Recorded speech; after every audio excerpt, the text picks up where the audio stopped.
How to change your username on IMO. If you wanted to rephrase your name on the IMO, it's actually quite simple, and I'm here to show you exactly how in just a few simple steps. First things first, let's open the IMO app. It's right over here. Give it a tap. Once you're inside it, you will see your profile picture at the top left corner. It's over here. Give it a tap too. And this will bring you to the profile menu. You will see your current name displayed prominently. Tap on your name again, like this. And here you can see your details. Now you will see our edit button at the bottom. It's right over here. Let's tap on it. And there's an option for the username.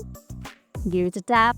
Tap on this section and edit the name as you want. Let's keep it circular.